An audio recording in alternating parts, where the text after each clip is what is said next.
This podcast is sponsored by Sweetwater Bikes, Western Pennsylvania's largest gravel bike shop. Sweetwater Bikes is also home of the Whiskey Rebellion Gravel 200K. And coming in 2022 for all of our ultra endurance fans, Sweetwater Bikes will launch Penns Woods Passage, PA's first 850-mile gravel backpacking loop. You can find out more about these races by following Sweetwater Bikes on Instagram, Facebook, and sweetwaterbikes.com. Now, on with the show. Welcome to Post Ride. I'm Andrew. I'm Nick. Today we're talking to Mark Beaumont. But first, we have a couple of listener questions and a small update. This question is from Too Much Junk in the Trunk. And this is a quote. I'm not saying this. This applies to the individual that sent in the question. I have too much junk in my trunk. What do I need to carry on a 30 to 180 minute ride? I don't want to have to hire a Sherpa, but also don't want to have to call AAA for the most minor issue. What's the right size package for group activities? Yeah, I didn't screen this one too well. I'm sorry. It's actually a good question with a rather funny presentation. Yes. Something I think we've talked similarly. Similarly, yeah, we have talked about it before. We've had kind of answered this question before, not this specific though, and it is going to vary slightly based on where the 30 to 180 minute ride is being ridden. Yeah.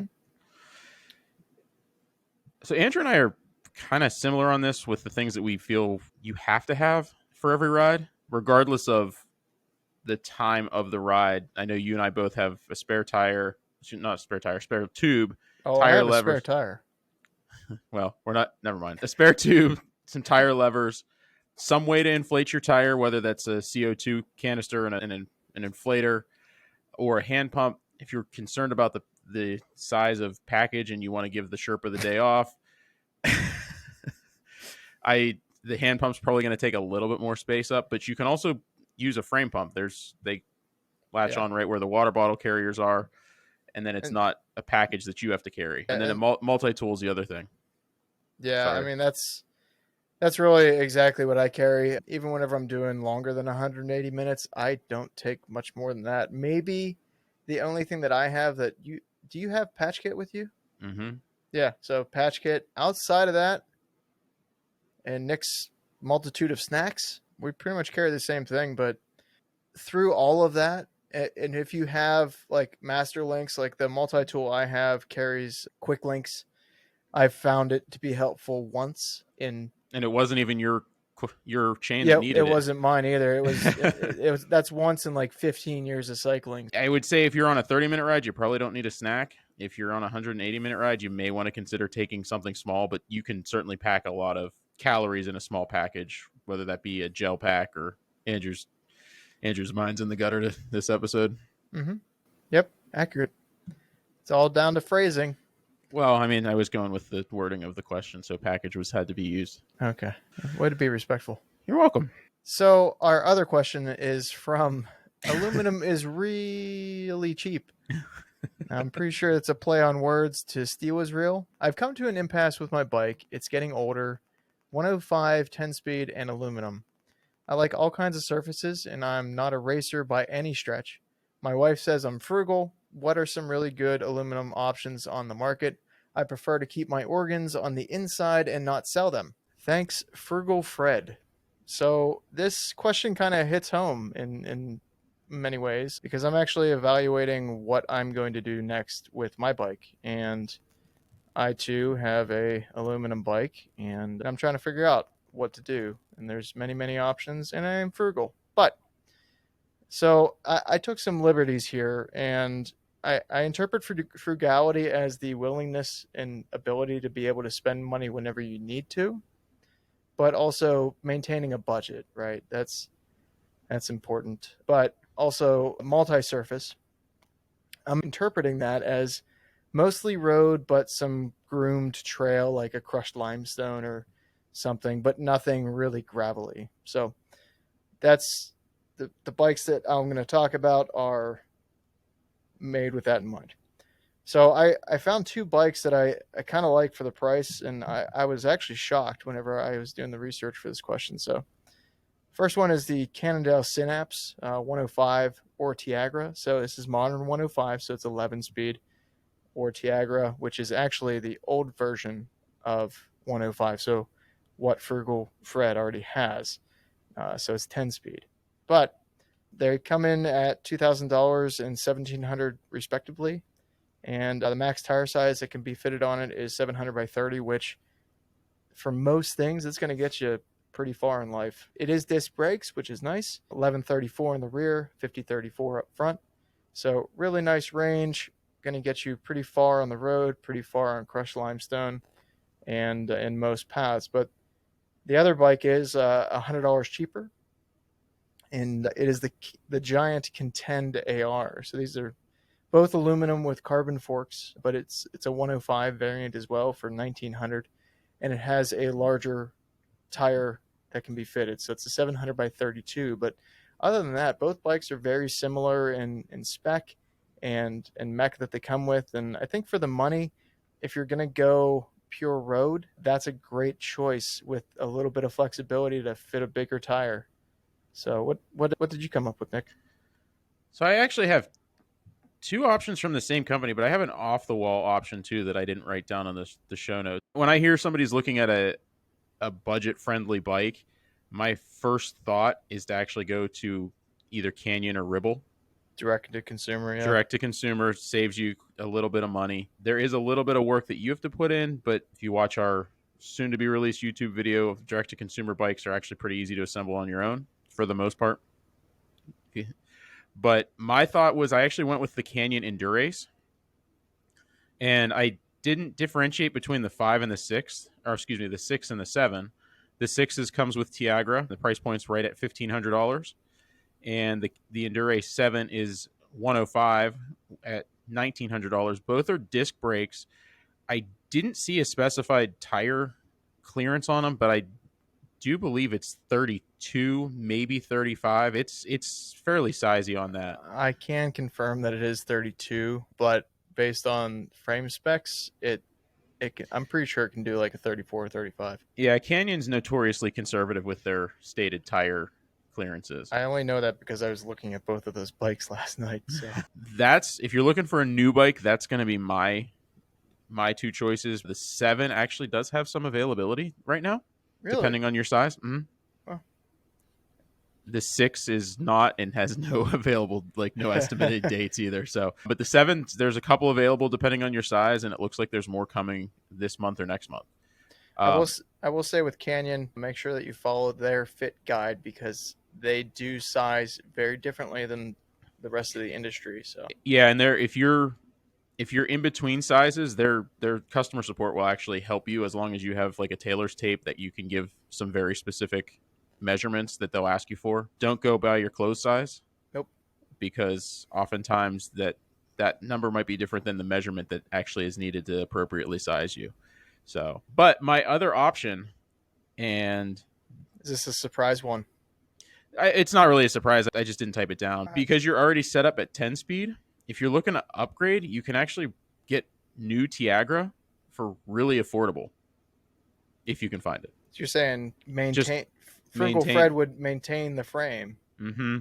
The frame, the wheels, and just update the Grupo because current Tiagra is super clean shifting. Yeah, I got to give it to you there. That it is. I remember that series of 105 was amazing. So depending on your level of frugality, you could, assuming there's nothing wrong with your bike itself other than maybe the Grupo getting a little old. Getting a little long in the tooth. Or if if you're like me, you want to upgrade to disc brakes, that's probably not an option if you've got old 105 on there. But if there's nothing wrong with the frame and you're just looking to, freshen up your bike, new Tiagra would pump a lot of new life into that bike, and it actually would be relatively affordable at probably $500 for everything.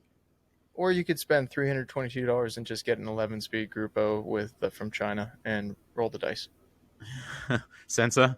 Yeah, see our friend Luke on YouTube. Actually, it's not even that much. It's like $190. Oh my God. Okay. That's cheap. Yeah, that doesn't include the crankset, but... Damn. That is incredibly... Yeah. I would say if you're probably looking to replace, much like I am, I've done a refresh on my Le Monde, as many have seen, and Yeah, I'm surprised that you're looking to, with everything you did to that, I'm surprised you're so quick to replace. well, it's one of those things that, I mean, you know me. I plan. It's just what I do. I plan ahead. Life is a chess game, and try to stay one step ahead. And I don't want to find myself in a situation where Le Monde is like, no, man, I've had enough. And with the bike shortage, yeah, I, I just don't want to roll any dice that don't need No, rolled. I get it. I'm So just, with everything that you have replaced, I'm surprised that there's something that, unless there's something you're not telling me, I would be surprised that there's an aspect that could be going wrong quick enough that you would need to be, like, you would be stuck replacing it before you were ready. That's all I'm no, saying. nothing's going wrong with it. It's actually perfectly fine. But Except for the fact that you know, it's not being used because it's crappy weather outside. well, yeah, except for that. But I'll always have that bike, and I don't plan on getting rid of it. Yeah. And also having two road bikes is nice. If we go down to the track or something, having that option to take that crit killer out, Yeah. like that's nice. Yeah, I get it. I get it. You had a little experience with some direct to consumer. Can you tell us about what happened and what you did? Yeah, so as I think our listeners will remember, but probably not really care, I was looking to sell my my road bikes and upgrade to a road bike with disc brakes. So I submitted my Domani to the Pros Closet just to see what kind of offer they'd give me. And I was very surprised at the offer they gave me back. Their process is very simple. You submit basically your make and model of your bike, your year, and a picture of the bike from the drive side, a picture of the bike from the non-drive side, and then within 24 Yeah. hours, they give you an offer if they're interested. They give you typically three different offers. They'll give you a site credit offer, which is the highest value. They'll give you a trade up program offer, which is a really cool program where you would do the trade in through the Pros Closet, and then with any participating trade up program bike shop, you could use that towards a new purchase at their shop. I know actually Sweetwater, who's sponsoring this episode, so if you trade in with the Pros Closet, they would send the credit to Sweetwater. You could go to Sweetwater and order whatever bike that Sweetwater has available to them. And So, then, yeah. but then they'll also give you a cash offer too. So I was surprised at the amount that they gave me, that they offered for my Domani. They had a bike on the site that I was interested in. So I ended up, once I got the credit for the bike, quickly turned it around and got me a new one. If you're interested in watching the unboxing and assembly video, that's coming up on YouTube at some point soon. Andrew and I had an interesting discussion about the Pros Closet following or during that process, because they're doing the used bike market a little differently. So from a consumer standpoint, it's not going to be your least expensive option to buy a used bike. But what I like about it is, with all the checks that they go through to sell certified pre-owned bikes, a lot of the question marks are removed when you're receiving your bike for the first time. I mean, Andrew, you've purchased bikes or components from Marketplace, or I've purchased bikes from Marketplace, bikes from Craigslist, components from Craigslist, and bikes. yeah, I mean, so that's actually how we It, met. yeah, I mean, there's actually a lot that I'm comfortable doing components and things like that because of what I Yeah. know. A lot of people don't know what to look for, and they don't necessarily have the mechanical sense whenever you go meet somebody and you get on a bike and shift through all the gears, because it's going to shift perfectly whenever you're in that parking lot perfectly flat. But being able to look at a mech and know that the spring tension rate's off or the limit screws are Right. I missing. mean, that all of that, there's a cost to that, because if it's not in perfect order and you're not mechanically inclined, now you've got to pay a shop to get your new to you bike up and running. And I think the Pros Closet does a really good job at eliminating the need for that. Again, there's a cost to that, so you're not going to get the cheapest used bikes with them, but the bike that you're purchasing from them, is going to be in, what you're getting, because they do a thorough check on the frame, the fork, and then they do a full tune-up on it before they package it up and send it off. The founder of the Pros Closet was actually just on another podcast, and they get like 1,000 to 1,500 submissions a week for bikes, Holy crap. and they typically have about 1,500 to 2,000 bikes in their warehouse ready to send at any given time. So, considering the bike challenges that we're having right now, if you're interested in a new bike, the Pros Closet does have stuff in stock. They have some really sweet TT Yeah, bikes. the downside is they obviously don't have every bike in every size available. So it's a little bit of a lucky draw if the bike you're looking at is actually in your size. The whole process from me submitting a bike for offer to receiving my new bike was less than 2 weeks. I was impressed, actually, whenever you said, oh, the bike's out for delivery. I was like, what? You just did that. Like, it was super quick, and it seemed very seamless. So their process is interesting. So when they get a bike in, they take it through all their checks, their primary checks, just to make sure that the frame itself is rideable and everything like that. And then they actually work with police departments to make sure that it's not a hot bike. So once they get their pre-checks done, they actually do work with the police departments to make sure that the bike's not stolen before they sell it. And That's then cool. once they're done with their complete overhaul, they prep it for shipping then. So when it's once it gets on the site, it's actually already in the box and ready to go. All they have to do when somebody buys it is close it and put the shipping label on it, and that's it. That's impressive, actually. Yeah, I mean, It's like they've done this. It's like they do this for a living or something. It's like they might. Yeah, I mean, it's nice to see that level Yeah. of expertise is there. But it was just a really cool experience overall. They are self-admittedly very particular with the bikes they take, so they're not taking, like, they typically, I think they said $2,000 original retail and up are the bikes that they're taking.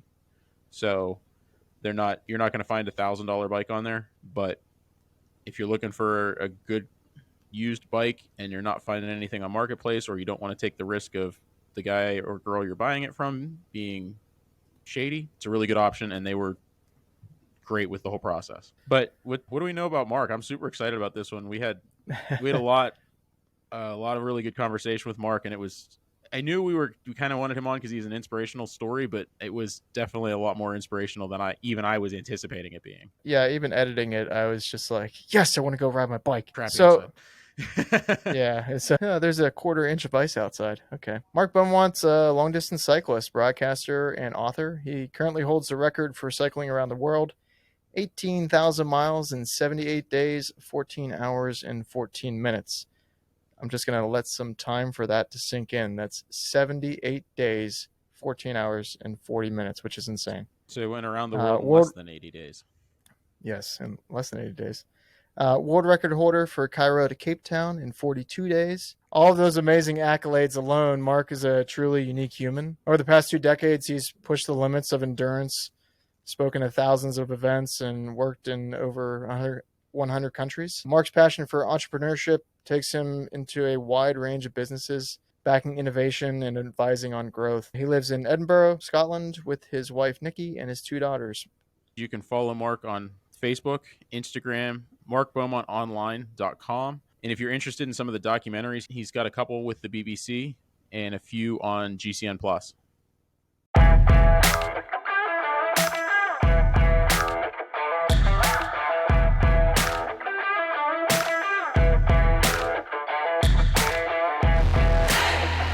Welcome to Post Ride, podcast for all things cycling. Let's get rolling. So welcome to the show, Mark Beaumont. How are you doing? I am good, from sunny Scotland. How are you guys? We're good. We're good. This was certainly an episode in the making. I think 6 or 8 months worth of back and forth, and we're super excited to have you on. And I know our listeners are really anxious to hear this episode. I was talking about it last night with one of my teammates, and he's like, "Oh, I can't wait to listen to this episode." So super Awesome. glad you're finally on with us, and couldn't be more excited. I was keen. It was. I apologize. I'm a hard man to tie down, but it's not for a lack of trying. You guys have been awesome. So no, I've been keen from the start. It's good to be chatting. No, thank you. So I guess we'll just kind of dive into it and kind of talk about your cycling roots, because obviously from people that have seen you on YouTube and in various other venues, your love of cycling is present. So where did you kind of get started and find your love of long distance challenges? Yeah, so I guess my route into cycling was not traditional. If you think of traditional being as a professional bike rider, being, joining a club, being coached, going up through the ranks, becoming a junior and then turning pro. My route has not been anything like that. I mean, I've always been an adventure cyclist. I've always been trying to break the biggest ultra endurance world records on the planet. I've cycled around the world twice. I've done expeditions to, well over 100 countries. But whilst I've been really trying to push the dial over the last 15, nearly 20 years now in terms of record breaking, there was nothing really in the first 20 years of my life that would suggest that this could be a job. And I was homeschooled. So I grew up on a small farm in the foothills of the Highlands of Scotland. And my entire sort of junior years, my sort of primary school years, as they call it over here, were in the wild. I was on the farm. Every morning I had 60 goats to milk. I had, 13 horses to muck out. I had 200 laying hens to collect the eggs from. I had a farm to run with my dad and my sisters. So Yeah. I didn't socialize massively off the farm because I was homeschooled. So if you imagine your entire experience is really outdoors, like that connection with wild places and just being very comfortable in the outdoors was, I didn't need to go to scouts to learn that. I didn't need to go to, any formal classes. I was just a farm kid who didn't go to school. So by the time I was turning into a teenager, I already had ambitions to go on journeys. And I rode across Scotland, which has always been home for me, which is not that far, but it took 3 days at the age of 12. By the time I was 15, I was doing my first 1,000-miler. But I was pursuing other stuff. I was a very competitive horse rider. Okay. I was a very good skier as a kid. I got my instructor license when I was 17. I lived in Italy and was a professional skier for a while. So cool. it wasn't really until like my early 20s and leaving university that I thought, why don't I give this a go? I had nobody in my ecosystem, nobody in my life that I looked up to and thought, oh, I want to do what they're doing, because there was no reference points to how you could make this a career. I was, my dad and mum were farmers, and I went to university and studied economics, and all my buddies were becoming accountants. So, at that point, you've got nothing to lose. So early 20s, I was like, what the hell? Let's just try and cycle around the world and see what happens. And that was a while ago now. I'm 39. So I was 22. I was 22 the first time I cycled around the world. That's awesome. And the first time you did that was unsupported, correct? Yeah, I was completely wild man style. So, looking back at those early, like the BBC film that I made, the documentary series, Yeah. it's proper like trekking style. I mean, I've got the old 5 pannier bags. I thought I was being cutting edge. I thought I was being really new school with belt-driven sort of internal gearing, like the roll-off hub. I had rather than like in those days, 20 years ago, everyone in Britain was still touring on sort of steel bikes with pretty, what I would call traditional touring setups. And I went with a Dutch brand which had like butterfly bars, and I thought was completely cutting edge. Oh, okay. But looking back now, with what we're doing with bike packing racing and ultralight, it looks like a completely generation of trekking and bike riding. It's awesome. It's awesome if you want to go out there and just carry everything you need. It's still an amazing way to ride your bike. Yeah. But it obviously slows you down if you're trying to go really fast. No doubt. It's funny how, so quickly everything kind of looks and feels different as time goes on and we look back. So there's like so many questions that I have about your long distance endurance whenever it comes to like hardships. That's one thing for me has always been kind of a focus, is the mental game. So how do you handle, like, whenever you come up across something that is kind of a mental barrier to kind of break through? How do you kind of get through that to maintain your effort and focus for such long amounts of time? It's a hard question to be concise on. I'll try my best, because there's you can train on the turbo, you can train on the road, you can push your FTP, you can become a stronger bike rider in terms of your physical form and your technical riding. But the one thing that you can never learn off a training plan is the mental toolkit to be able to suffer well. Yeah. And it's entirely experiential. It's being valued because of who you are, not just what you do. And by that, I mean, if I was to line up alongside a lot of other bike riders, I'm tall, I'm a big guy, I'm nearly 200 pounds. I look more like a rugby player than a traditional bike rider. It's all right. So do we. Yeah.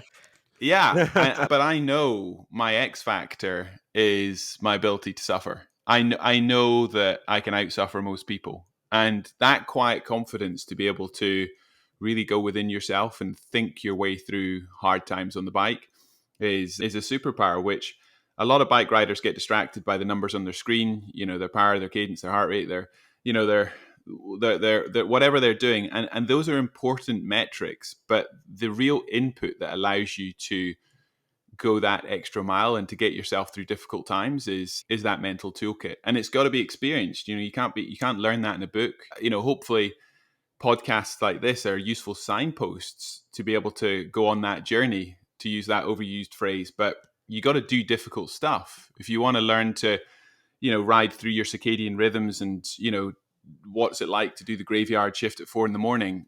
You can't learn that at midday on the turbo. You've got to be out there on the road at 4 o'clock in the morning in your own head, and you get better at it, like everything in life. So, and the other part, without going too deep on this, is when I'm doing these projects professionally, it is my job, and I know what I'm taking on. There's no, like, I've put myself there, so I'm not feeling sorry for myself. It's not like somebody said you have to go and do that, and then I'm there sort of screaming and kicking and going, oh, this isn't fair, I'm having a hell of a time. I can be in the middle of the Australian outback, or the Gobi Desert, or wherever it is, having a hell of a time, but ultimately I'm accountable because I chose to be there. I know what I'm doing.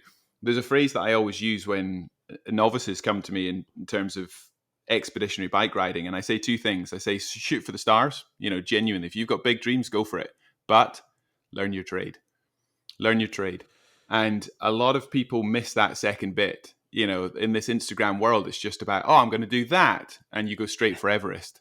Yeah. And I will never tell somebody not to go for Everest, but you've got to know how big Everest is, and you've got to have the mental and the physical toolkit to take that on. So yeah, shoot for the star and learn your trade. And when you learn your trade, you've had enough hard miles along the way to know how to cope with it. I reflect on my kids. I've got two daughters, 8 and 5. Okay. And by the time they're old enough to be able to, have these ideas of their own, whether it's in sport or any other walk of life, my only hope is that I've had enough shared experiences with them that they will know their own mind well enough. And it kind of goes back to that homeschooled kid, that I wasn't relying on what my friends were telling me in the playground, because there was no playground. I was learning it for myself, and being very self-reliant and trusting yourself, trusting your judgment, knowing how to think your way through the hardship is an amazing thing to learn. And I'm not saying I'm perfect at it. There's always room for improvement, but I know I'm not the world's best bike rider physically, but I know I'll keep going. Now, I've heard you say quite a few times the ability to push through the tough times is just as much experience based, building off of past experiences.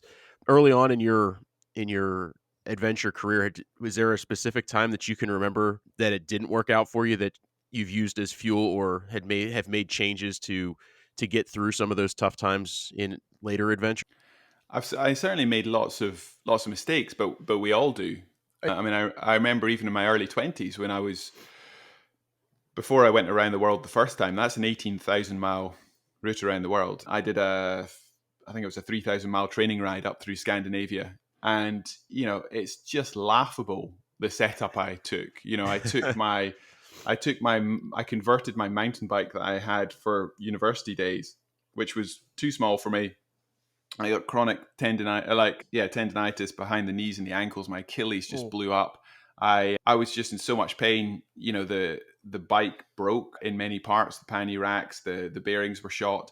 I just was such a novice in terms of my fit, my knowledge of what it was like to not just ride big days, but do it back to back to back to back. Anyone can smash it out the park in any given day, but what do you like the next morning, the next morning, the next morning? and I suffered so much on that trip. It was it's laughable thinking back, Yeah. but it was so formative for me to then go. And now, I mean, I can, look back and think, well, that was so important to make all those mistakes. I could have read a book and learned the right way to do it, but actually making the mistakes and injuring myself in the process was probably more memorable and more formative than just sitting in a classroom or reading a book about it. Yeah. Making mistakes is always the best way to learn, I think. There are circumstances where it's not, but certainly something like this, it's like you said, just getting out there and doing it and learning the fundamentals, being out there at 4 a.m., experiencing what it's like and things like that. You're not going to learn it any other way. And I think the flip side of that, which is also super important, Andrew, is the fact that when you do become good at what you do, and maybe you have a profile from doing it, it becomes harder and harder to continue to evolve and improve. Yeah. Because once you've got success, or you start to feel like you've mastered something, you kind of live in the box that you've created for yourself. And I'm 39 years old, and I'm still pushing myself as an athlete, and I've got to work doubly hard to see each season as something new, something fresh, because the temptation just to try and sort of hold on to what I had last year. Yeah. But I'm now looking at those kids 10 years younger than me. I stood on the start line of GB Duro, which is a 2,000 kilometer endurance race, unsupported, the length of Britain, last August. And, I was suddenly surrounded by people aging from 19 years old through to 59. And whilst I'm a marked man, people are looking at me going, well, we know he's going to be strong. I feel that imposter syndrome. I'm like, well, I've not been a racer in that sense my whole life. Yeah. And there's all these kids that are 10, 15 years younger than me who are going to have more raw power. They're going to be a different type, a different generation of rider now. So how do I not just keep up, but continue to push the dial? Well, I've got to make changes. I can't just rest on the success that I've had in the past. I've got to do things differently. I've got to train smart over the winter. I've got to acknowledge that my body is changing, and I've got to really make time for sleep and recovery, and really care doubly about my nutrition and other parts, which maybe in my 20s I could kind of just get away with making a ton of mistakes because you're invincible at that age. We all could. Yeah. It's way easier in your 20s to be pizza fueled than in your mid 30s. So Now, Mark, you say it's difficult making changes after you've had some success. Are you finding yourself embracing some of the new technologies that are out there? I mean, obviously, like Super Sapiens, for example, is banned by the UCI, but the information that gives you isn't necessarily important on race day as it is learning how your body functions. And something like Super Sapiens would be probably more relevant for somebody doing ultra endurance, because knowing your glucose levels, Exactly. and you know exactly when you're going to bonk and hit the wall, whatever you call it. So I've not tried that technology. I've tried Whoop and other sort of ways of monitoring my performance and sleep and whatnot. I'm not super geeky when it comes to that. Maybe I'm again born in the wrong generation where I just got out there. I have learned to be more of a I've learned to train more by numbers. And I would say that through to 2017, the second time I raced around the planet, 80 days, I became like any pro rider, absolutely obsessed with, training by numbers and who I was as an athlete. And there was actually a period of decompression after the Round the World in 80 days where I just had to fall back in love with riding a bike, as opposed to, and actually gravel riding gave me that, because I was so focused. If you asked me how my ride was, I would tell you my numbers. I was that boring, because, it was a race to try and smash the circumnavigation world record by nearly 40%. And all that mattered was, time trialing for 1,100 hours, sitting at a certain blah, blah, blah. Yeah. So, when I came back, I had to sort of rediscover why I rode a bike. And, over the COVID period, getting out and actually taking the cycle computer off the bike and caring less about my numbers has reconnected me with, I guess, the wilder side and the, just creating great memories, as opposed to, my form. And I think that's made me a better bike rider in many ways. So your question is about, have I engaged with technology? The other part is I've self-coached most of my career. I know enough to set my own programs, but in the last 2 years, for the first time in my career, I've got a coach. Pav Bryan, he's based over in California. So even though I'm in Scotland, you know, the time zones don't really matter. We WhatsApp almost daily about what I'm up to.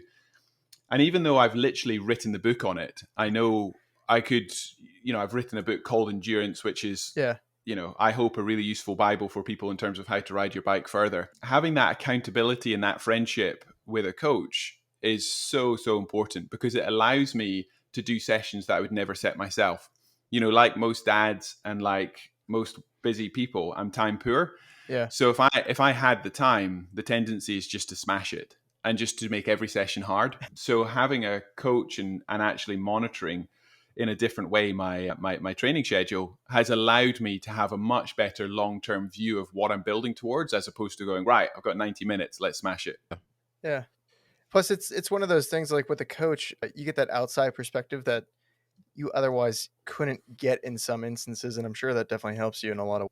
Yeah. And it helps on the home front as well. Like, bike riding is my job, but I've still got that natural tension with my wife, who loves and supports me, but also needs me to do other stuff than ride a bike. So, so having, you know, looking to her, you know, to on the days when, you know, I'm not some super motivated, positive, always 10 out of 10 kind of guy. Like, we're all human. Yeah. There's some days where it's harder, and there's some days where you need a bit of emotional support. It's not even the practical support in terms of what is my session today. It's the emotional support and the accountability.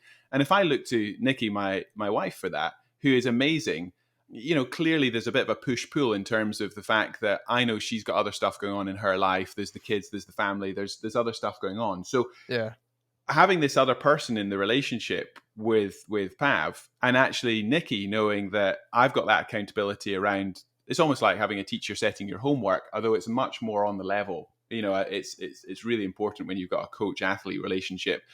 There is a friendship there, as opposed to you feel like you're going to be told off if you don't do your session. It's so helpful on the home front. If you think of your spheres of influence, like there's you know, my work, you know, my family, you know, the community that I'm a part of, having people like that who you can bounce ideas off and have that sort of reassurance and conversation is so, so important. Because if you look to the wrong place for reassurance, they've got their own agenda. Mm-hmm. If I look to other work colleagues, you know, they're not going to entirely empathize with what's happening on the home front, and vice versa. You know, Nicci gets it. She supports my training, but also she's not going to back me up the way a coach would when I'm having a hard time, because it's not her world. She doesn't understand it. Yeah. And I think that's interesting when you look at the extremes I've gone to on my expeditions, because sometimes it gets dangerous, and sometimes I'm doing things which are really difficult. And, you know, over the years, people have often said, you know, how could you let him do that? And she lets me do it because that's not even a conversation. It's my job. She trusts me. Yeah. I've led a life which allows me to take on things which people would think would be crazy or impossible. And she doesn't support me because she gets it and she understands how I do it. She just trusts me and loves me and feels that, like, that if you're a professional in something, then why should she have an opinion? You know, and that's not a blind support, but I'm just calling out the fact that because she's an artist, a teacher, not an athlete in any sense or an adventurer, it would be entirely wrong to look to her, to your partner, for the practical and the moral support you need to be the best athlete you can be. So I think it's really, really important what you can put on your family and what you really shouldn't put on your family. Because sometimes we look to our partners almost for unrealistic support to something which is just not their domain. Yeah. No, it's so true. I agree 100% with you. I mean, it wasn't until you just said that I was like, wow. Yeah. All right. That makes, like, it's one of those kind of obvious statements that, you know, there's that understanding and kind of mutual respect and things like that. But, you know, whenever it comes to like domain expertise and things of that nature, there are certain things that you can't get out of, you know.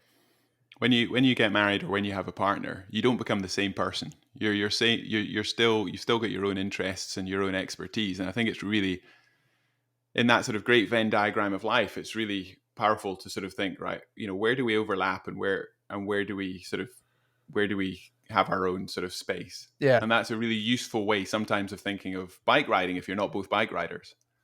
Yeah. So does she bike? Is the No. Okay. No, she doesn't. No. Cool. So what does training look like for an ultra endurance cyclist? I mean, obviously it's going to be vastly different than what guys and girls in the pro peloton are going through, because the expectations when you're performing is drastically different. Yeah, so I mean, I would split training into sort of two parts. There's clearly the physical training in terms of the actual, what I would call like the reverse periodization, which is you push it much harder over your off season, which is normally the northern hemisphere winter. You do that because one of the biggest issues with ultra endurance is not about how fast you can go, or how your speed up a hill, or your power to weight ratio. It's your ability not to injure. It's your ability not to break down. So I can think of lots of pro roadies and mountain bikers who just couldn't hack the multi-day, multi-week, multi-month stuff that I do. They would hack it for a few days, and then their knees would blow up, or their neck, or whatever. So and you see that a lot with people doing, say, Race Across America. People's heads fall off. They get Sherman's neck. They literally can't hold their head up, or So the first part is the physical training. The second part is what I call conditioning. Conditioning is very much your connection with the bike, the skeletal, the nervous system. Like how do you tolerate tens of hours, hundreds of hours, maybe thousands of hours if you're going around the world in that position. So what's really hard for people who are sort of traditionally race trained is that duration. Like you can be super strong in a sort of in an FTP sense, but that doesn't always relate to the ability to spend vast amounts of time on the bike without breaking down. So in very simple terms, I'll do a classic 3-week build, 1-week recovery, over the winter season to make sure that I'm getting that right balance. Like, so I mean, you can see almost every day on Instagram the sessions that I'm doing. Today I've got a test, so I've got like a ramp test, which I'll do after this. So that's quite excited. It gives you like a punctuation mark each month, so you know what your progress is. It's really good to test yourself, so you've got a marker in the sand. But I think the thing that what people often miss in training is they just push a certain number, which is normally. But what's really, really useful with ultra endurance is to really think about your form on the bike as well. And I guess this is where it's quite similar to road racing. If you were to have asked me 20 years ago, I think expeditionary cycling, ultra endurance cycling, and road racing was genuinely a million miles apart, by culture and by training. But I think those worlds have got much, much closer. So, I'll still do what they'll do in terms of like, cadence drills to make sure that, and being very, very aware of how you change on the bike as you tire, being acutely aware, self-aware of sort of the physical tics that we all have. Like I know when I get tired on the bike, my right knee comes out. Okay. I know that I'll get A-framed, my elbows will come up, my shoulders will come up, I'll build tension, that will put more pressure through the ulnar nerve, and I'll get numbing in my hands. Being aware of what happens as you spend longer periods on the bike, and then being able to do drills that really dial your body form on the bike. It could be the fluidity of your ankles on the pedal stroke. You can train all those things over a period of times in the winter.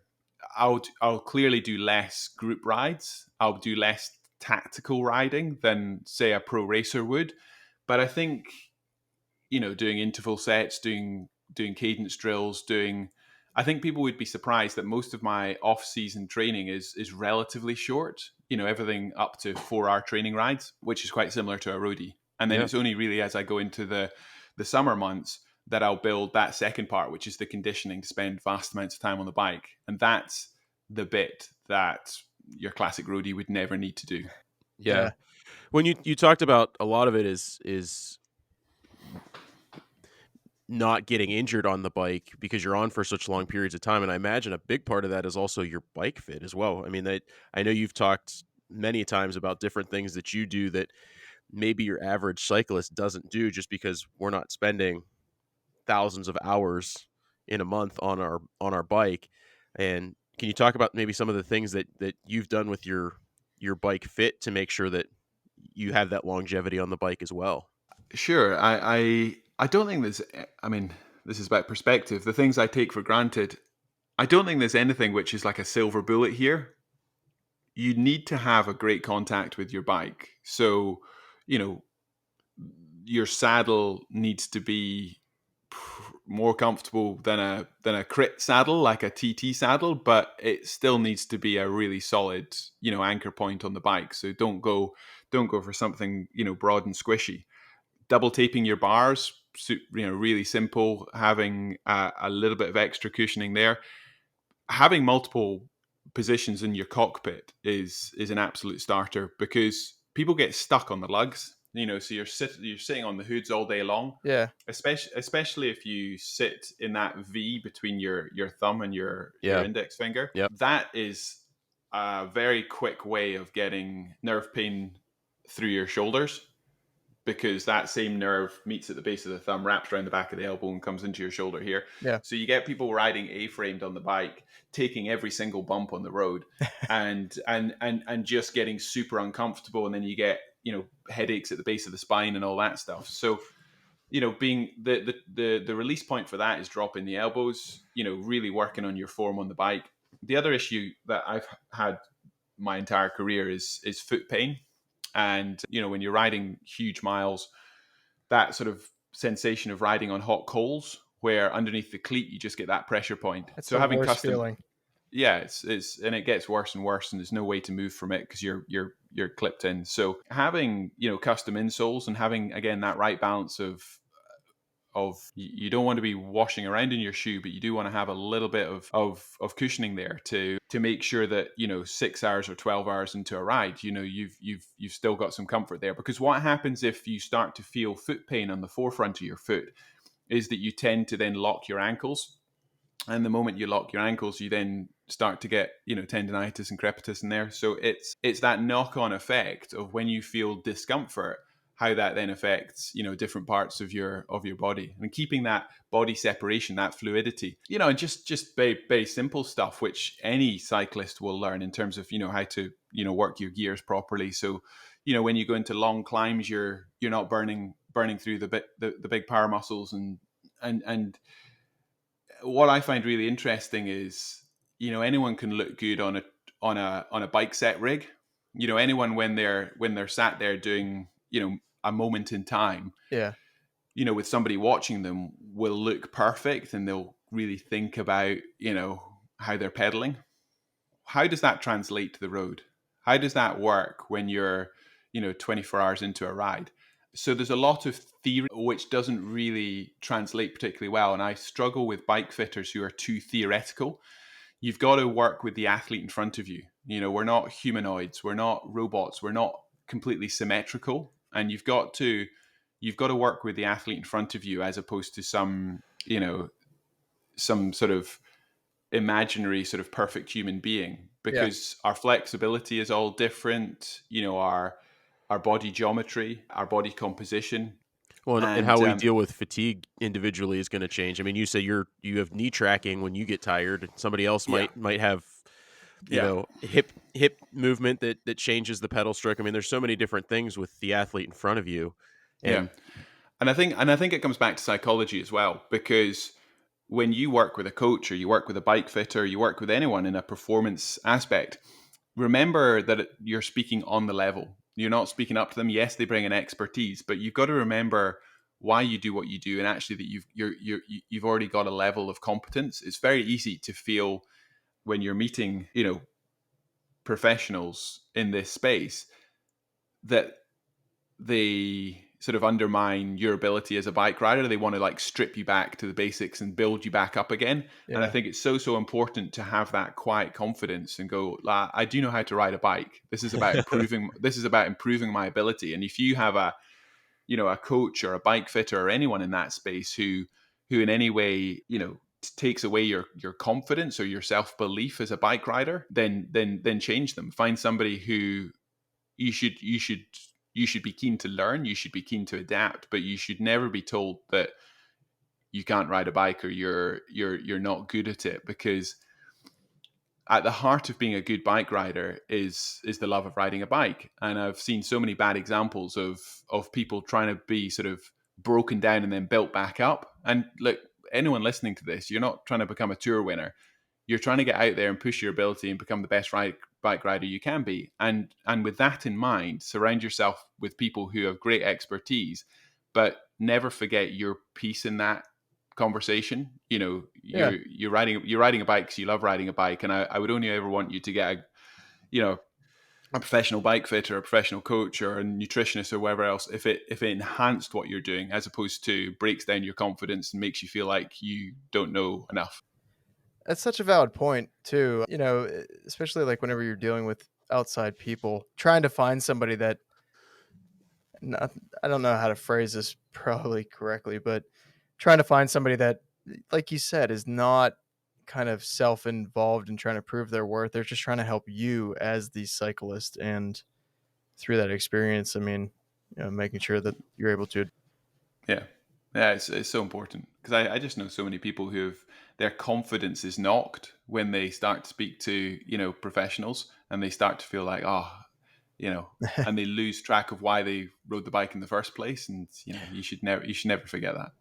It's also kind of relevant to like even career as well. If you've been doing something for an X number of years, it's natural to walk into a conversation with somebody that's been doing it for much longer than you, and for you to go, "Oh man, I'm terrible at this." They're like the grand master or whatever of it. And I've come across that in my career, and I have to remind myself that it doesn't really matter how long you've been doing something, although that is helpful.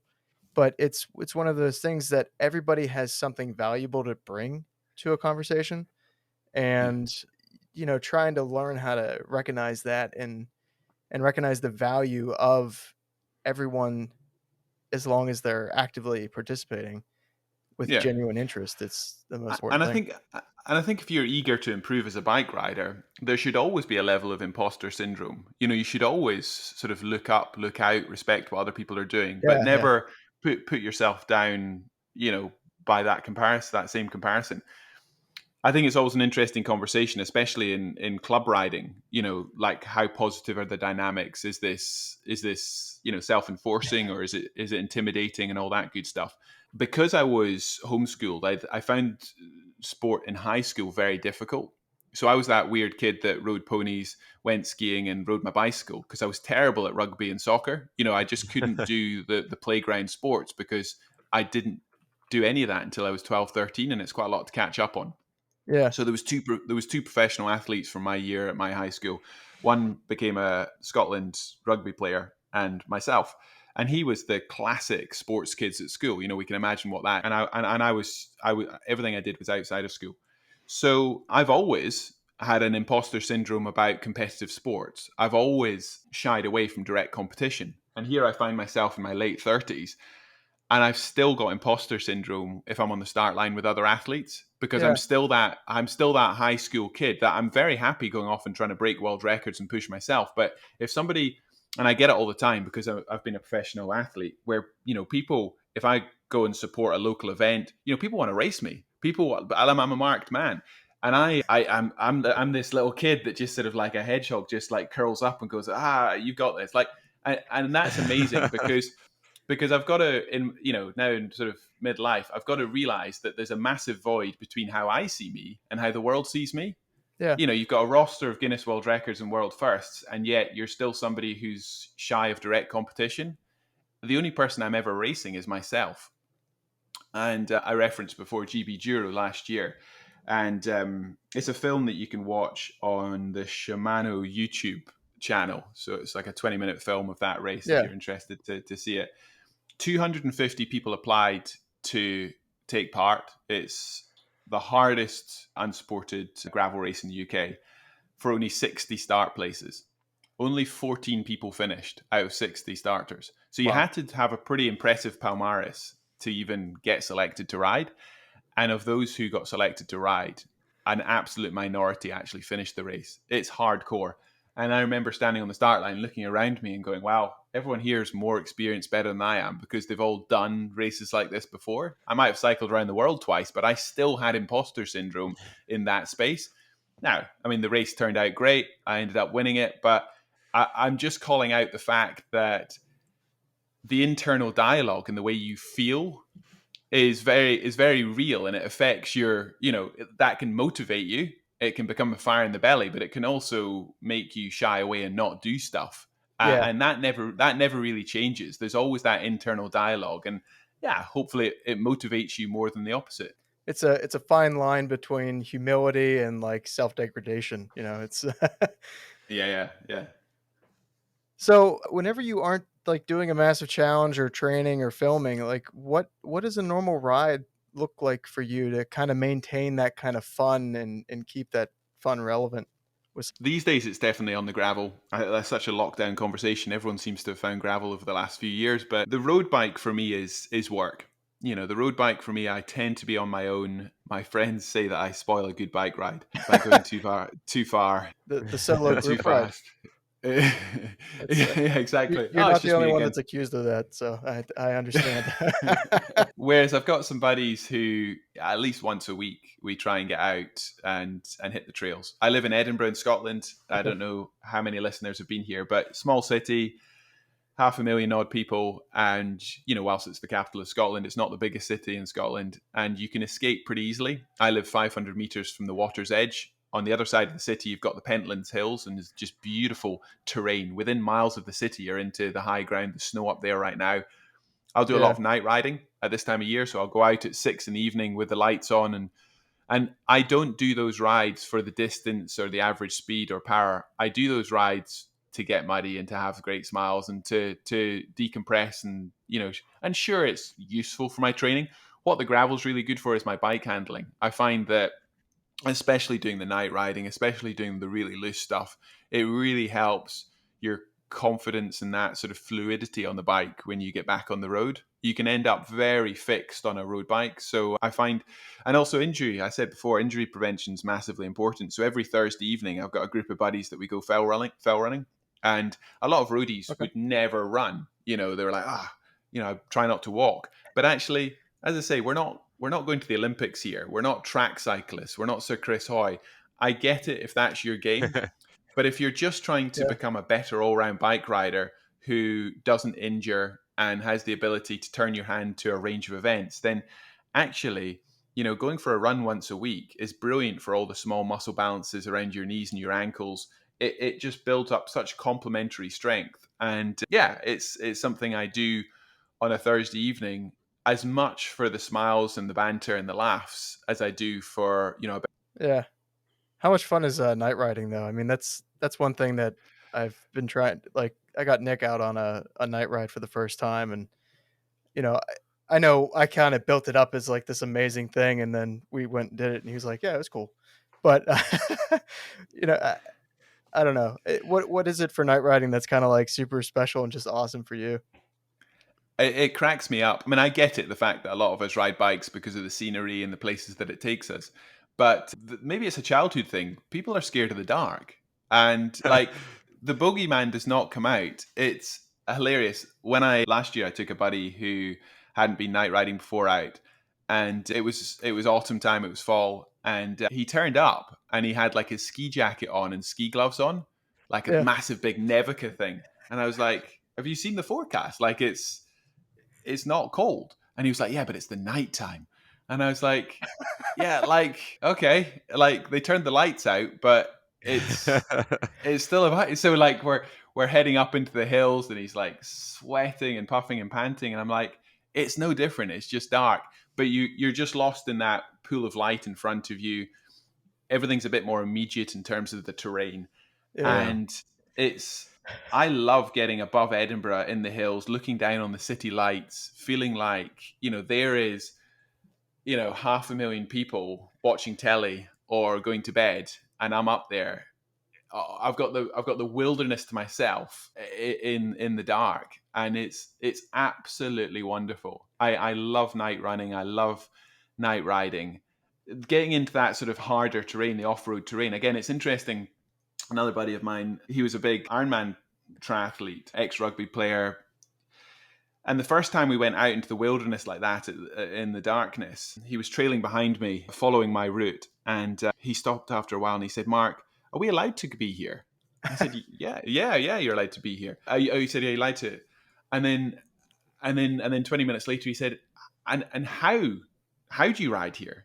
Because it was that idea of suddenly being in such a foreign environment. He was a Ironman athlete, super strong in a sort of a very linear, I can ride my triathlon bike sense, but actually suddenly in the dark being thrown into this super dynamic environment where you've got to be thinking constantly, have that sort of sixth sense about you is wonderful, but it's not the same thing as just having that sort of physical strength to smash it out on Zwift. So if you've not tried it, get yourself a set of good night lights, buddy up, and get out. And at this time of the year, it doesn't mean going out at 2:00 in the morning. You can go out at 7, 8, 9 o'clock at night, Yeah. and still have an amazing night riding experience.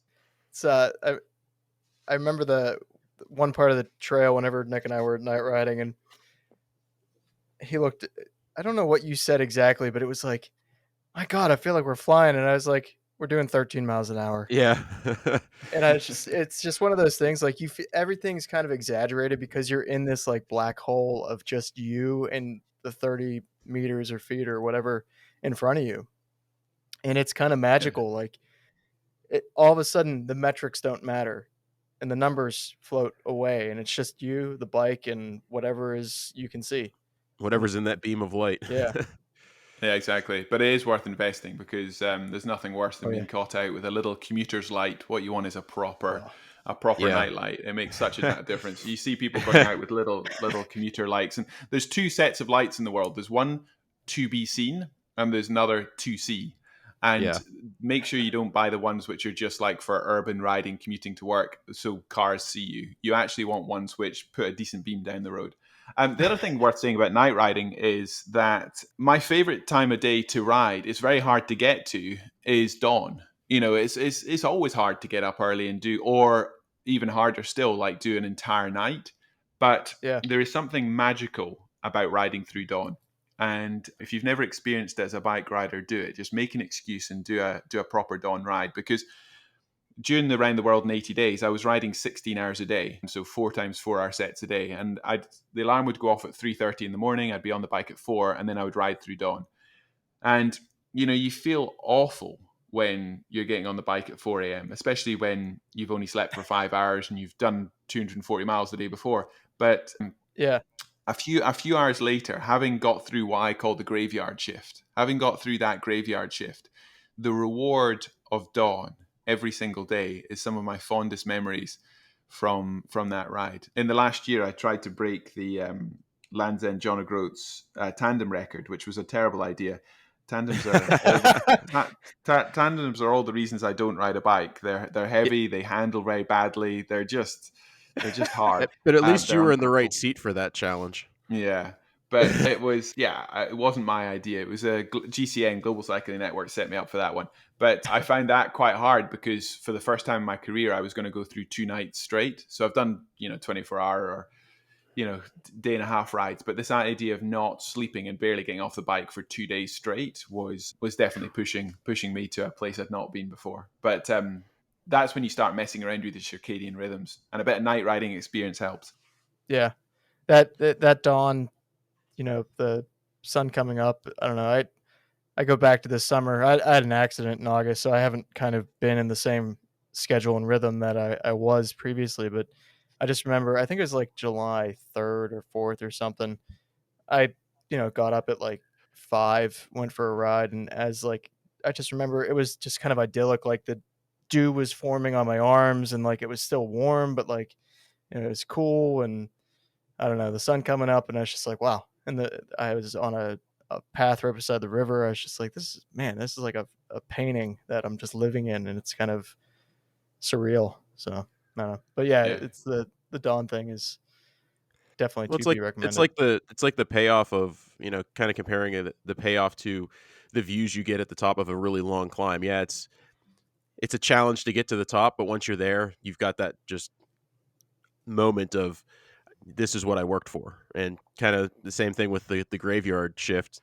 When you finally get to time of day where it's dawn, you're like, all right, that was worth, sticking my head down and just pedaling through Yeah. however many hours of darkness.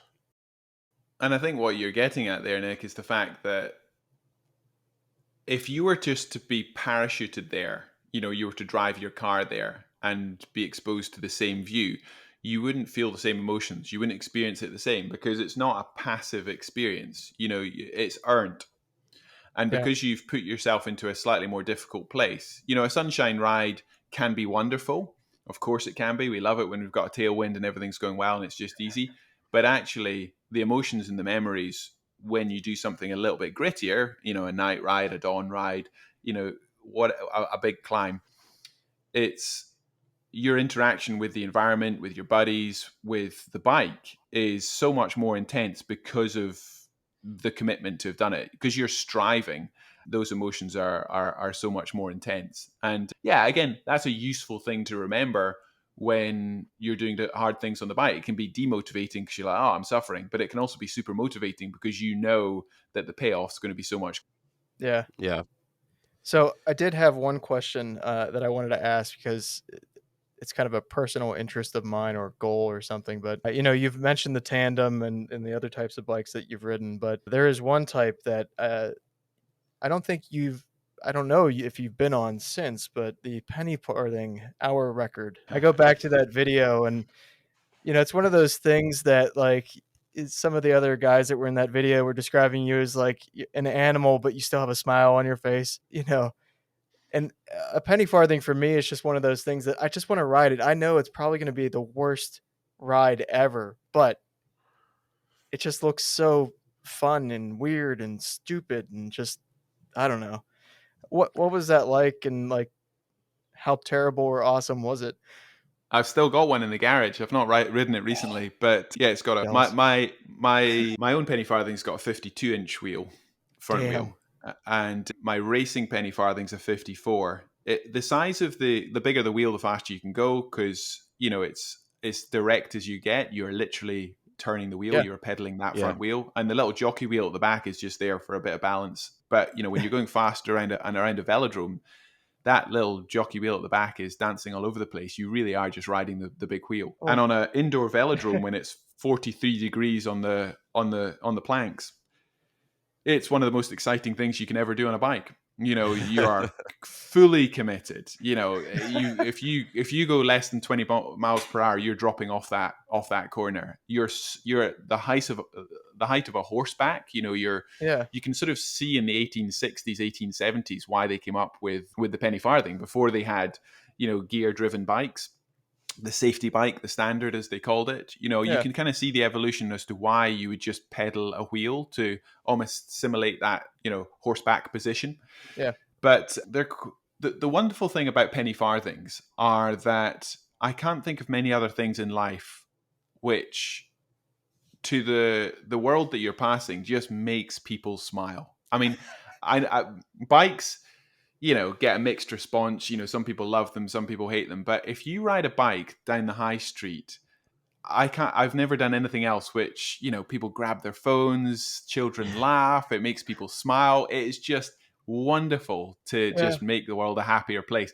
But as a bike rider, it's such a genteel, beautiful view in the world. It's a little bit scary. You've got no air in your tires, you've got no brakes, you're super high up. But you're looking down on the world. You're looking over hedges onto the roofs of cars. You're high, and it's such a gentlemanly sort of pedestrian way. I've always absolutely loved the history of our sport, which is kind of why I've geeked out on some of these recreations.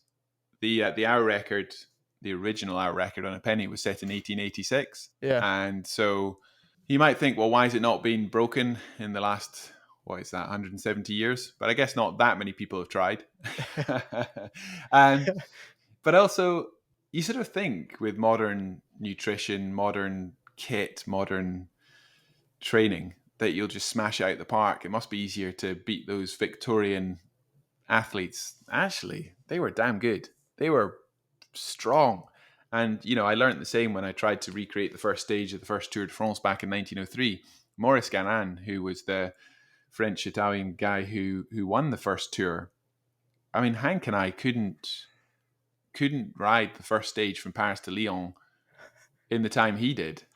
Yeah. And that's on tarmac roads. So we're left going, wow, these guys were amazing, like phenomenal athletes. They didn't have like lycra and clipped in shoes and all the rest of it. It's just staggering. I guess it's the arrogance of, just thinking that we must be better than what went before, but that's not always the case. Yeah. No, so it's funny you put it that way, because I've always kind of had this thing in my head where it's like, yeah, you can have the best tools at your disposal and, every advantage. But at the end of the day, it comes kind of down to effort and almost in some ways, a lot of times, natural talent as well. Yeah. And I think that that's a large component of kind of greatness in some ways. I also think in those early days and now, it's like what you're fighting for, why you ride your bike. Most of us live quite comfortable lives. I know we're all striving to make money and get by, but ultimately, in real terms, we've got relatively comfortable lives. We actually need to do things like riding our bikes to feel any dose of discomfort. Yeah. So if you look at those original tour riders, like so many boxers, like so many of these people who sport is giving them an escape and an access to a different life in a different world. And I think that with so many athletes, certainly in the early days of cycling, is such a powerful driving force. If it is fundamentally going to change your life for yourself and your family, then I think you've got an inner strength which is more than just, I'm going to do this because it's a nice escape from my comfortable life, Yeah. and there's so many of those amazing stories from the early tours where they were warriors, but they were doing something which was very working class. It was almost gladiatorial. Yeah, it certainly wasn't the pomp and circumstance we have with the tour today either. I mean, those original stages were just brutal. They started stupid early, or did they rode overnight? They started it in the evening and rode straight through the overnight. night. That's right. So they designed the stages so that they would be the best spectacle for the finish, not the start. So they would they wouldn't care about the well-being of the riders. They would just make sure that you would have a nice finishing sort of mid-afternoon in Lyon or Toulouse or wherever you were. So they would have ridden, 400 kilometers on dirt roads through the night without ample lights and done all this incredible hardcore stuff. But it was ultimately about selling newspapers. It was Yeah. about circulation for Le Vélo, the newspaper that created the tour. And you've got to keep in mind that because before the 1900s there weren't that many paved roads, like pro cycling in the Victorian times was track riding. So that's why outdoor tracks in the UK and up the eastern seaboard of the US were so popular. I mean, because you didn't get so much racing on the road because it was all dirt roads. It was only really with the birth of the Grand Tours and then tarmac roads becoming more prevalent. Because before that, basically town centres would be cobbled, and then anything outside the town limits would be dirt roads. So it was only really sort of from 1903 onwards that we started to see road racing as it is now known. But even back then, it was more like ultra endurance, bike packing the way I do, than modern tour racing, because it was self-supported. You carried your own kit and spares. You had to ride the same bike, blah, blah, blah. But before that, it was all velodrome outdoor racing, which is like Herne Hill in the UK and, so many of the original outdoor tracks in the US. That's awesome. Yeah. So many good points on that. And I know we could go on forever, and I don't want to kind of monopolize your time. That's almost an episode in itself. Yeah, exactly. Countless challenges. You've gone around the world a couple of times. You've done the length of the continent of Africa. You did John O'Groats to Land's End, and you've done the hour record penny farthing. You've done all kinds of different challenges. Is there one that stands out above the rest in your eyes? I think if I was to go back and explore one continent more at the speed of a bike, it would be Africa. I've still got the Cairo to Cape Town world record, which is about 10,000 kilometers. And it's just such a beautiful, welcoming, diverse continent to explore. And I love deserts. I love desert riding. So, riding through the Sahara, through Sudan was pretty amazing. Yeah. But equally, like the Gobi Desert, the Baluchi Desert, the Outback, the Atacama. I just love these vast spaces. The other one I would pick out was a slightly different pace, because so many of these expeditions that you've talked about are races, like I'm trying to break the world record. But when I got to ride the length of the Americas from Alaska to Tierra del Fuego, I wasn't racing. It was one of the only times that I've been like touring without being on the clock. And I loved that journey, and I'd love to do more like that, because there was a purpose to it. There was a bit of an intensity, because I was trying to follow the Cordillera, basically the Rockies and the Andes top to toe, for 13,000 miles, and crown it with its highest peaks. So Denali in Alaska and then Aconcagua in Argentina. And the different focus on that trip. Yeah, I still had to get between the mountains in time within climbing season. And they're big climbs, you know. I don't know if anyone listening knows their mountains, but they're too. Yeah, they're massive. So getting off the bike and climbing Denali and Aconcagua, but also just trying to find interesting mountain routes down the length of the Americas, gave me an opportunity to stop and meet more people. And again, I was making a film for the BBC, and I'd love to do in the future more expeditions that combine that sort of interesting journey and intensity as an athlete with, you know, more interactions with the world around me. It doesn't just need to be about head down racing.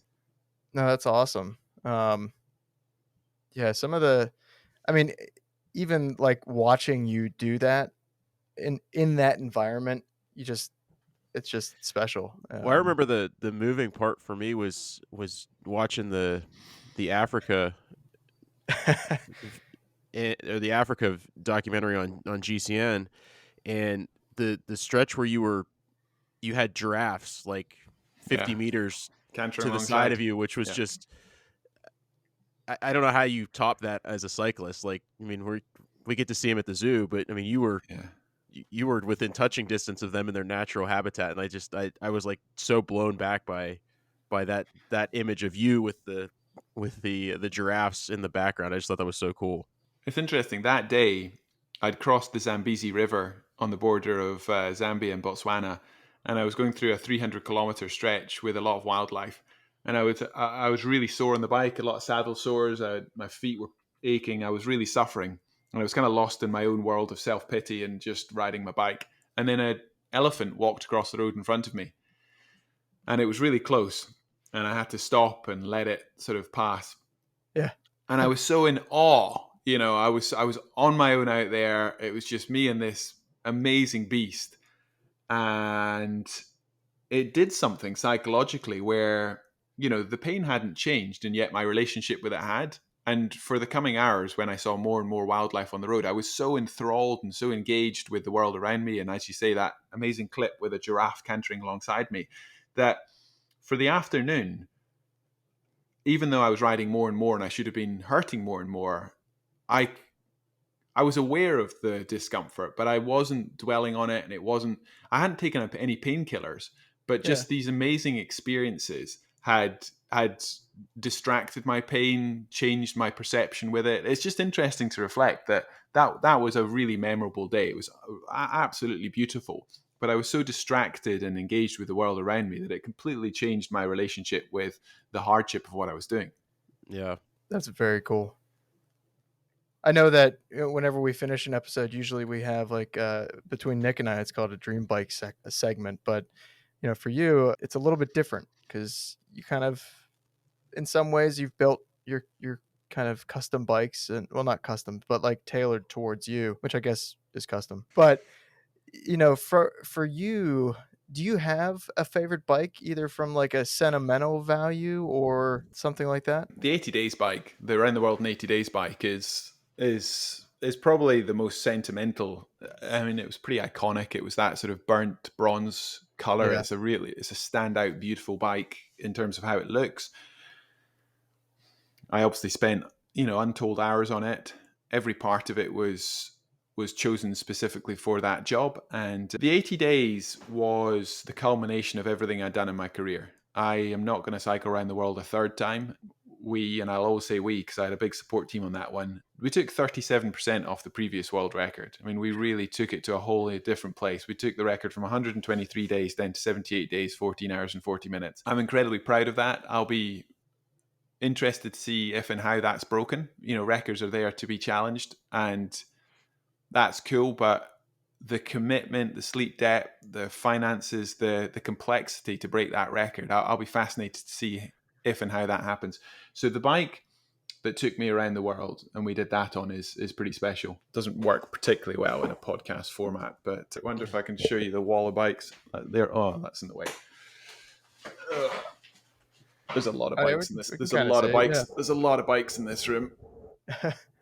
There's a big wall of bikes. So starting on that end, we've got TT, we've got like a town bike, we've got a gravel bike, we've got an endurance road, we've got an enduro bike, we've got another mountain bike, we've got the around the world bike, and we've got the turbo trainer there. And then there's more out in the shed. So there's quite a choice.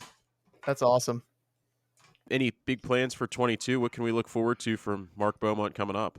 I'm coming over to stateside. So I want to do Race Across America, RAM, in June. That's been a dream of mine for a couple of years. You know, it's widely respected as the world's hardest ultra endurance race, like organized. Yeah. I always wonder why the RAM riders who do well at that event don't step up and do some of the big ultra endurance records like Africa or the world, because on paper they'd have the right skill set. It's just further. So it's 3,500 miles from Oceanside over to the northeast. And this year I'm going to race it as a pair. So as a relay. And I would definitely like to come back and race that solo at some point. So yeah, that's happening. There's other stuff. I'm still a Shimano ambassador and Argon 18. Argon 18 are based up in Montreal, Canada. So we've got some pretty exciting plans for some other events. But, you know, most of my career, I've not raced in a traditional sense. I've been making up sort of, world first and world fastest to do. So it's a fine balance between, as a filmmaker, going out and creating these journeys and occasionally jumping into, traditional races. Whereas most people are just, have a race calendar. But for me, it's a blend of those two things. You know, I love the creative side of it, the filmmaking and making documentaries, which I hope, I don't know if you've noticed over the last couple of years, but I've tried to shift the narrative in my documentaries away from just an athlete who goes and smashes it and try and break records to the narrative more being about using my platform to share credible information that gives people the quiet confidence to go and push their own abilities. So, without making it, if you looked at the GB Duro film, it's as much about wild places, landscapes, equality, getting more women into the sport, the ethos of leave no trace, trying to break down the preconceptions that this is only for some people but not others. Again, if you look at some of the GCN footage that we're putting out, even the gravel and whiskey one that I put out a few weeks ago about riding, that looked like a fun adventure. Oh, that was hard. Yeah, can you imagine? A couple of days riding muddy trails and drinking whiskey. But I want to put out. Thanks for taking one for the team. Yeah, no. It was Hank and I were like, this feels more like a stag do than work. But no, I want to put out information. I think it's very easy as an athlete, especially when you've got a profile, just to put out content which is just about you. It's just like, hey, I smashed it again. Look at me, I'm great. I think it takes a bit more time and pause to think, how can I use my platform to actually give people useful information that, tells them about interesting places they can ride their bikes or breaks down barriers for them to be able to take on different challenges. And I'm motivated in the next 5-10 years to shift the narrative a bit. So I'm not just telling my story, but I'm helping other people along the way, which is why I wrote the book Endurance last year. And it's why I'm publishing a book this year all about cycling psychology. Because, maybe it's because I've become a dad and I'm, talking to my kids a lot about this stuff. But I think there's a time in your career where you can just smash it and talk about yourself. And then there's a time in your career where you sort of start to hand on the baton and help other people push their ambitions as well. And I think I can do both. Well, and Andrew and I were talking about this last night. I mean, that was one of the reasons we wanted to get you on the pod. Was I forget which video it was we were watching, but you were talking about how overcoming or getting to that benchmark number, whether it was your first century, your first double century, or whether it was your first 30-mile ride. And I just think giving back and being resourced so that people can get to that uncomfortable place for the first time is something that cycling needs more of. And so when I again, I don't remember what video that was that you were talking about that, but I thought that was something that really aligned with what Andrew and I created the pod for. And, we wanted to have you on because that's important. I think, giving back and being the inspiration for future cyclists to, maybe you're the inspiration for someone right now that's going to break your records at some point, which would be pretty cool. It's happening more and more when people get in touch and say, "Hey, you came and did my school assembly." And I'm like, "Oh man, you're now like in your 30s." I'm like, "Oh, that's not good." It's, So yeah, it's all of us. it's like whenever you realize that the kid next door growing up now is married and has his kids and a house, and then you're like, I used to wow, babysit you. oh crap, But man. that's why it's doubly motivating for any riders, who have been at this game for long enough to. It's not a direct competition in terms of, but there is that quiet competition with yourself to be relevant. I'll Yeah. never be the athlete I was.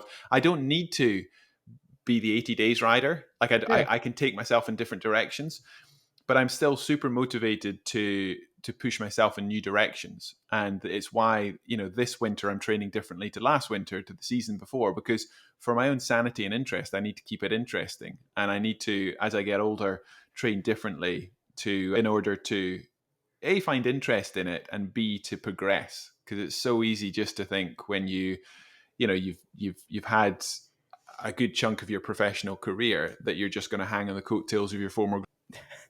It's true. Yeah. It's far too often do people just kind of sit idle and coast on what they've done and don't often focus on what they can do. Yeah. And back to your point, Nick, whether you're riding a 30 miler, your first century, or cycling around the world, if that's equally hard for you, if that's your Everest at that point in your life, it gives you the same thing in terms of the strength of that sort of reward and emotion. So, when people meet me, the first thing they normally say is to put themselves down and sort of say, "Oh, it's nothing compared to what you've done," because it's that comparative piece. But, if it's important to you and it's hard for you, then I don't care how long that road is. In terms of the memories that you're creating and the sense of worth as a bike rider, it's the same quantum. It's the same quantum. So, when it boils down to why you ride a bike and why it's worthwhile, the comparison is only useful if it inspires you. If you look at other people and go, that's amazing. I've never thought to ride my bike there, or, there's an event that I want to take part of. But it should never be a comparison in terms of, I'm not going as fast as them, or I'm not going as far as them, because all that matters at the end of the day is your memories that you're creating, the sense of enjoyment and why you do it. So the sliding scale is not about how far you go or how fast you go. The sliding scale is about the reward, the personal reward from riding your bike. And that is exactly the same. It just so happens that I've been at this game since I was a 12-year-old kid. So, I probably get from cycling around the world what other people would get from doing a coast to coast. You can see whereas other people would, if they've not been on that journey for 25 years, the world is just, it's impossible. It goes back to that original point, shoot for the stars, but learn your trade. And if shooting for the stars is doing your first century, that's going to give you the same sense of reward. But once you get to that far horizon, once you get to that moment in time when you've achieved it, trust me, you'll then see, quite literally, what the next horizon looks like. You're like, that unlocks that unlocks that, which is, the exciting thing about being an. That's awesome. Yeah, I mean, I couldn't have. Yeah, you phrased that so perfectly. I think that's a wonderful note to kind of end on, because Yeah, Mark, we really appreciate you coming on our little pod here, and it's been a pleasure talking to you. And I know Andrew and I are certainly looking forward to seeing what 2022 brings, and we'll certainly anxiously await the documentaries about your adventures. Thanks, guys. No, I really appreciate you having me on. I look forward to hearing the feedback and getting across to the US this summer to race my bike. Yeah, we'll definitely keep an eye on you, and if we're able to get out there, we'll wave. Yeah, that's amazing when you're doing these events and the dot watchers pitch up at 2 a.m. to wave you by. That's incredible support. So yeah, you guys have obviously done your homework and seen a lot of the content on YouTube. I really appreciate that. But for anyone listening, going, who is this guy? I've never heard of him before. There's plenty out there. Just Google my name. Yeah, for sure. So, but thanks again so much, and best of luck in 2022. Thanks, guys. Thanks, Mark. Thanks for listening. If you enjoyed this podcast, please leave us a review wherever you listen and tell your friends. It helps us get more listeners just like you. Also, be sure to follow us on Instagram, Facebook, and Twitter. If you're enjoying this podcast and you want to help us bring you entertaining guests, please consider contributing to our Patreon. We appreciate your support. We're always open to suggestions for new topics, advice, and interviews. If you have a topic you'd like to hear about, be sure to drop us a line at postridecycling.com/topics. Hammer on, everybody. This episode is brought to you in part by Modelo. They're not giving us anything to say this, but They are giving Andrew something to drink. after 44 minutes on a happy hour where nobody drank. For shame, all of you. Especial.